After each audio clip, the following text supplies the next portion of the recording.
Hi, this is James O'Keefe, and you're here for another Pirate News. Want to thank Malt and Steve, who are joining me today for this week's Pirate News. So, in news, one of the things that came out recently was that the Biden administration said that. Actually, I've kind of transitioned too quickly. Sorry. How are you guys doing? I'm doing great. How you doing, Jamie? I am Totemo Kawaii. I am discombobulated without Joe leading us down the primrose path. He's so good with his transitions.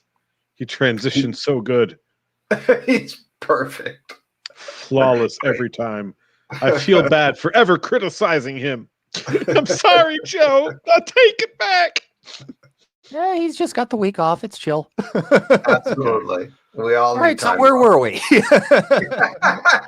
So, recently it came out that the Biden administration, the good news is the Biden administration said that the COVID vaccine should have a TRIPS waiver so that companies can be able to use them, so that companies in other countries can be able to use them with all of the red tape and cost that's involved, so that Moderna and Pfizer and whomever can't prevent them.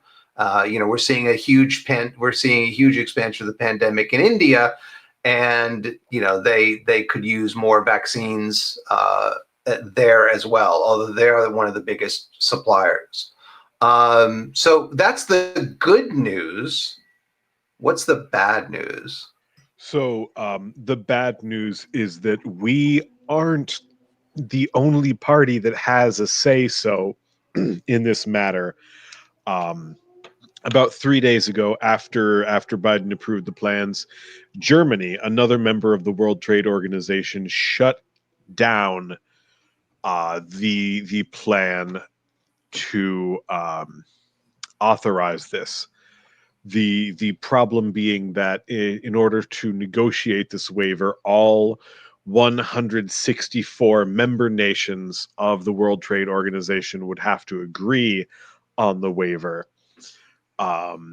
Germany's reason for doing it is a bunch of capitalist nonsense, so screw them. I back this waiver 110%. But there are extenuating circumstances. For one, the intellectual property waiver is only one factor holding it back. Like Moderna, as of October of last year, had waived this exact thing on their product already. The problem being that the bottleneck now is the logistics and manufacturing chain. Like, even in the States, we've seen factories that transition to Johnson & Johnson have not to produce Johnson & Johnson vaccines have not been able to do so super successfully. This is a dumb. When you're done, I have a dumb question, but go keep ahead. going. So my dumb question is, what is a TRIPS waiver? That's a great question. I have no idea. Let's check. I'm guessing it has to do with trade and intellectual property, but yeah, it waives intellectual property protections for a period of time. I think so. TRIPs probably stands for trade, intellectual property, and then the S is for fucking snakes, because all capitalists are snakes. But so the big problem is that getting supplies of these sufficient quality, keeping the manufacturing line sufficiently sterile. Like, this is a really, really super sterile procedure that not a lot of factories are cut out for as is. And then again, they have to be kept very, very cold. Moderna, Pfizer both have to be kept at like Dippin' Dots level of subarctic. Mm-hmm. And that is a problem. So really, what we need is we do need the TRIPS waiver, and we need it now, and we need the companies themselves to be the ones to voluntarily waive this. And then we need all of the rich people to turn out their pockets and dump money into making these manufacturing lines safe and reliable.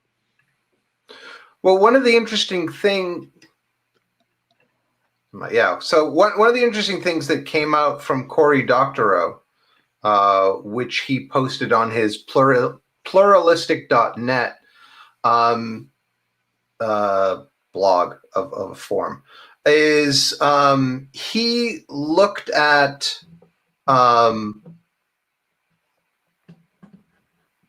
so how do I say this? Basically, there's an article on mRNA vaccine manufacturer called Rapid Development and Deployment of High Volume Vaccines for Pandemic Response. And essentially, and I'm probably failing on these, but I'll put the link in the description and also put it in the chat. So they looked at, they compared mRNA vaccine production with conventional vaccine production on an open access super pro designer model. And essentially the productivity is 1,000% faster. And the nice thing is for only $20 million, you can build a microfactory to install bioreactors, and for only 100 million a year, you'll produce 1 billion vaccine doses. So we have the technology. We just need to ramp it up, and we don't have to necessarily rely on the huge largesse or some rich benefactor. This is something that even smaller governments can do.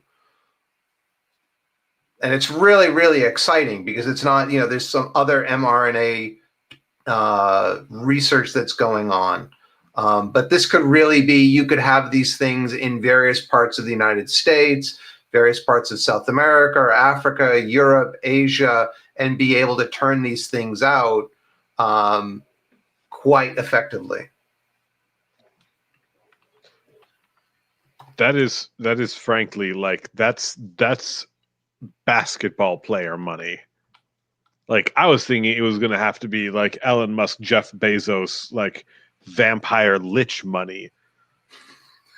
But nah, man, if The Weeknd makes another Blinding Lights, he could make one of those. No pressure, nothing, Mr. Weeknd.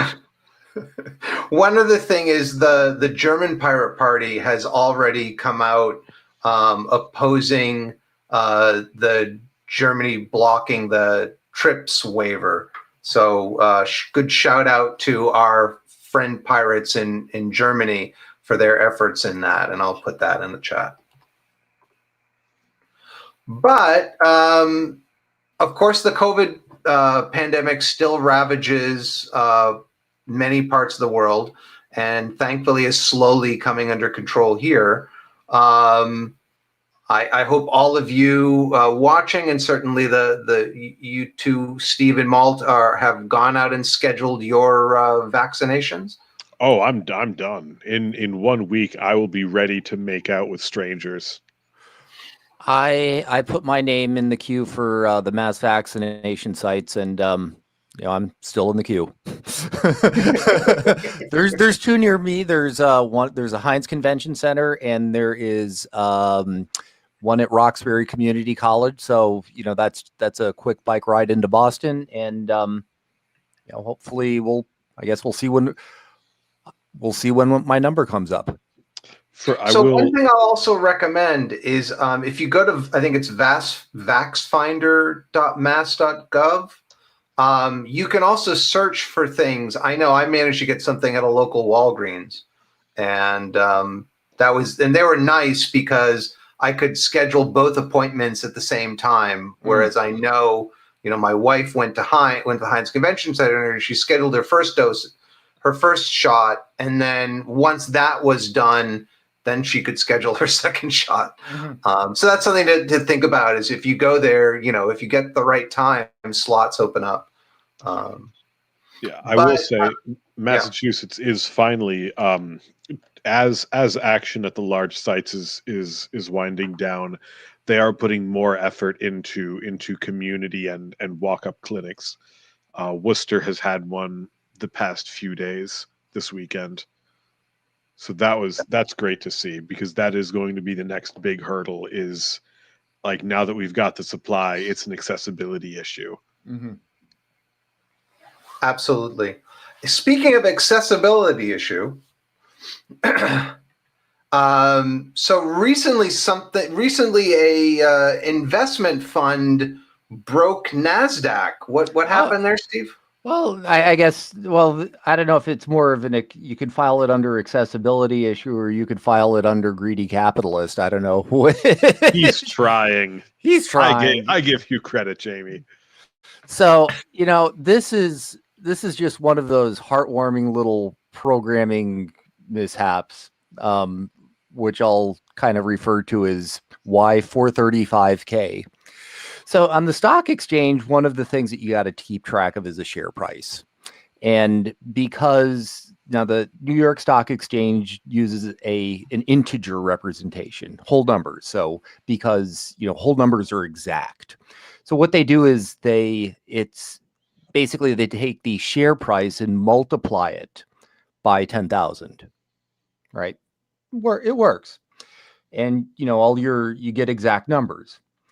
Now, the issue with Berkshire Hathaway is that their share price went for it was a little over $435,000 a share, which is a lot, but it's a lot of money. But the important thing is that if you take 435,000 and you multiply it by 10,000, then you get a number that's a little too big to be represented in a 32-bit integer, which was what the NYSE was using. And, the computer arithmetic is when this thing is called integer overflow. When you try to make the number too big, it just wraps around at the bottom. So, which is, on the bright side, the NYSE just sort of stopped publishing share prices. Otherwise it would have been like, the share price would have been something like $5,000 or $6,000, and you gotta buy in the dip. You gotta buy in but it's it's just one of those cute little bits of humor. I hear, and this is according to the British tech blog, The Register, that the solution will be to use 64-bit integers. Which is hella more, that is twice the integers. That's twice the integers. That's twice the bits, and you can have a much, much, much bigger number. So just what we need. Your share price is $2 bazillion. I was hoping it was going to be some like extremely hand-coded back-end like hack bandage bullshit solution that wasn't even going to last 5 minutes, and then we were going to get a cool cyberpunk future where like Reddit pools all their money to crash a stock price back to zero so people can purchase infinite shares and then just bankrupt the company instantly. Well, yeah, there's sort of the other counterpart of that is YouTube. Do you remember Gangnam Style? I've been to Gangnam. It's amazing. Well, they've got waffle restaurants that you don't have to. They bring the waffles to you. It's great. Yeah, but that video on YouTube got more views. YouTube was using signed integers. Right? So signed integer has so you can go up to about plus 2.1 billion to down to minus 2.1 billion, and more than 2.1 billion people have viewed Gangnam Style, and the number of views was showing up as negative. I wonder how much Psy is haunted by his success. Because, like, Gangnam Style was supposed to be a parody. Like, that shit's a satire, and I don't know if Really? anyone else got that. Now the Noam Chomsky parody, that one I got. Yes, some folks it's called Chomsky Style. Of course. Of course. Of course. Why would they put effort into it? I don't know. I'm kind of, one of the things about Berkshire Hathaway is that they refuse to split the stock. Usually what happens is when the stock gets high enough, they split it. So they divide it in 10 and the price drops to a 10th. And Berkshire Hathaway refuses to do that. NASDAQ could have been like, okay, we're going to drop you to 100 times. Auto split. Screw you.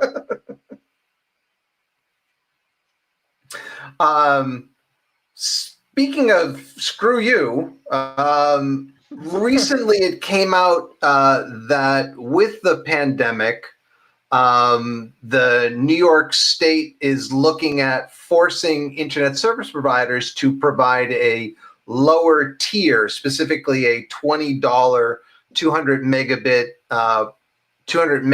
tier, with price increases capped to 2%, because we all know in the United States they definitely rise faster than 2%. And all of the big telecoms are suing them, saying, no, the FCC went, and when they decided to end net neutrality and prevent themselves from saying anything about this, they prevented anyone else from doing something about it, which of course is kind of a problem, because if you say you're not going to do anything about it, you can't really prevent a state from doing something about it. So that's going to be an interesting court case going forward. Yeah, I kind of wonder if the telcos are going to try to get Marsha Blackburn to move to New York. Marsha Blackburn being a senator who is, I forget which state, but she's been notorious for, for supporting, cable company, telco, Comcast, et cetera, from, in their efforts to ban municipalities from installing basically municipal broadband. For what it's worth, there recently was a decision, like just I think yesterday. It was finally like officially declared that the ISPs faked public comments on the net neutrality issue. Which, like, it was extremely obvious when it came out. Mm-hmm. But, they used real names without the permission of the people who own those names. So that's going to be an interesting situation as well. But the internet is a utility. Like, we can't pretend that kids spent a year going to school on a luxury. We can't. It's a utility, and it needs to be regulated and affordable like one. Otherwise, what's the fucking point? I would argue that the internet is at least as much of a requirement as owning a phone. And we treat telephones as utilities, and for depending on what you do for a living, it can even be more. It can be just as much of a necessity as electricity. Yep. I do my job entirely remotely. I just finished 2 huge creative projects that I did 100% remotely. This shit's a utility. Mm-hmm. Like, if television is a utility, the internet is a utility. Well, but also just it's if you compare us to other countries, we're charged more for worse service. I mean, there's a reason why people hate Comcast. It's because they suck. Yes. And they're quite willing to price gouge their customers, and they can all get away with throwing on different fees and raising the rates at faster than the rate of inflation. When in other countries, you've been to Korea, Malt, it's cheaper there, and you get far faster speeds than you can get in the United States. There was a hole in the wall, and I plugged a cable into it, and that is all I had to friggin' do. It was glorious. It was $15 a month. I have never downloaded, I'm not going to say hentai, but we all know it was hentai, faster. Because, I mean, it's illegal in Korea, and I'm going to stop incriminating myself. But anyway. On that note, and speaking of illegal, Malt, can you tell us some news on the Capitol Hill riot front? Oh, boy, can I. So, I'm going to hop back to April 16th because something went past that I flippin' missed. And had I noticed it, I would have commented. But April 16th, it was exactly 100 days after the riot. And that is when the first guilty plea was finally given. The thing that I missed was that the dude they busted was the guitarist from Iced Earth. Iced Earth is one of those like heavy metal bands. John Schaffer, the guitarist for for Iced Earth, is one of those like better than Metallica and Megadeth, but not nearly well as known metal bands that is otherwise indistinguishable from every other metal band. And their logo, like their clothing, their logo is like usually depicted as ice, and they've got like a zombie looking mascot dude. Like what the fuck ever. You all have seen a metal band before. Yeah. But the dude is 53, a famous metal guitarist, and he's out spraying bear mace at cops. Like, props for living the life. Gotta respect that. Are there any Nazi symbols in their merch?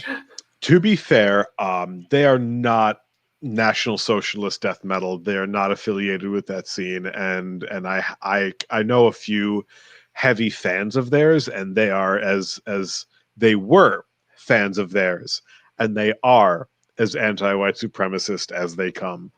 So, like, no disrespect to the Iced Earth fandom, I'm sure they're still reeling from this ludicrous revision of a month ago. But as of 3 days ago, we are up to over 440 people charged. They've come from every state except 6, including Mississippi, North and South Dakota, Rhode Island, Wyoming, and Vermont, baby, my home state.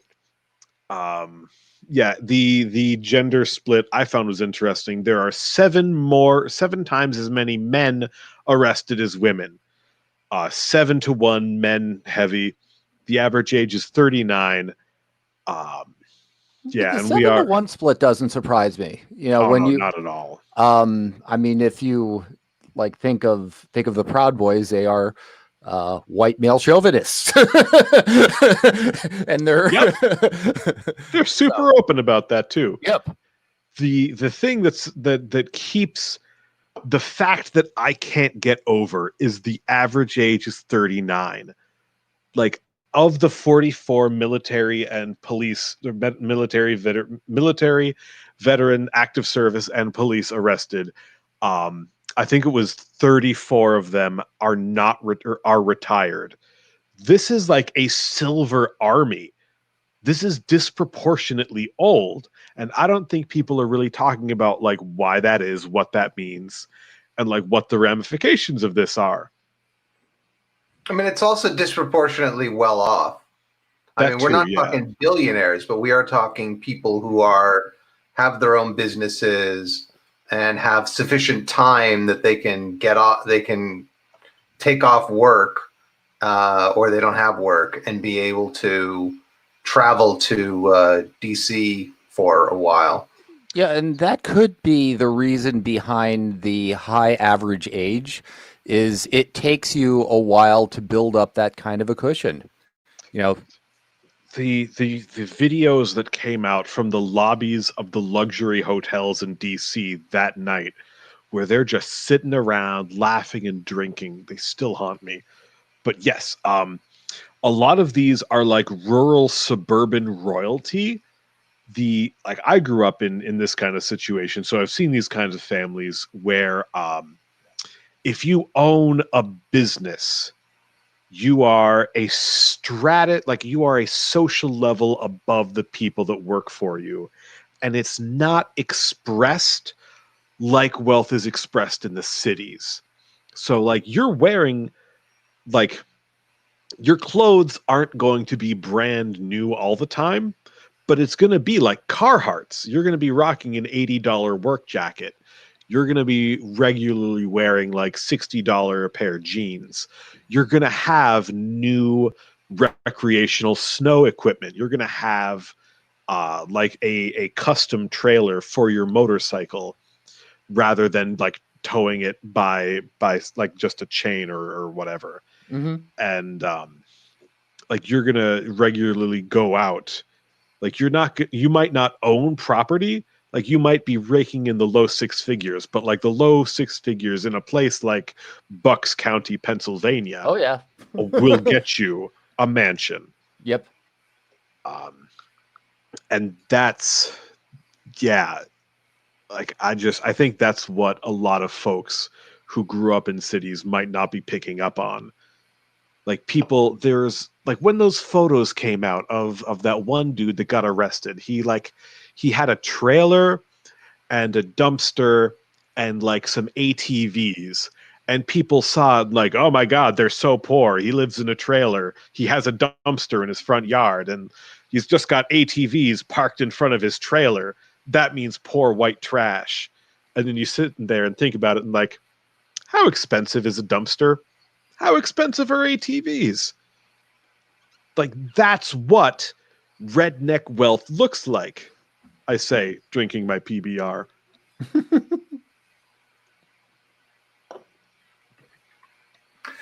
That's my rant for the night. So thank you for that. And thank you both for participating. Thanks, folks, for watching this, either live as we're doing it or streaming it later. So if you want to check us out, you can find us at masspirates.org. We have a meeting coming up on May 22nd.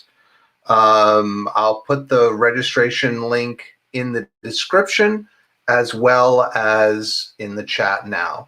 And that's an organizing meeting. We're trying to get pirates together in Massachusetts, and other pirates from the United States are welcome to participate, offer their suggestions, or just help us brainstorm different ways we can better organize our supporters and get the pirate message out.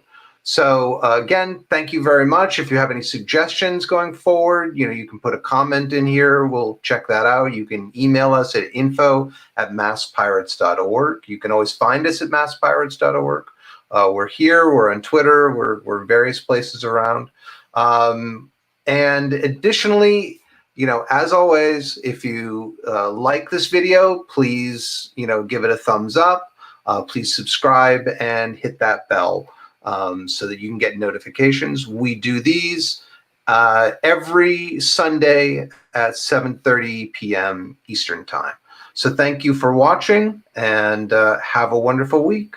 And thank you, guys. Take care.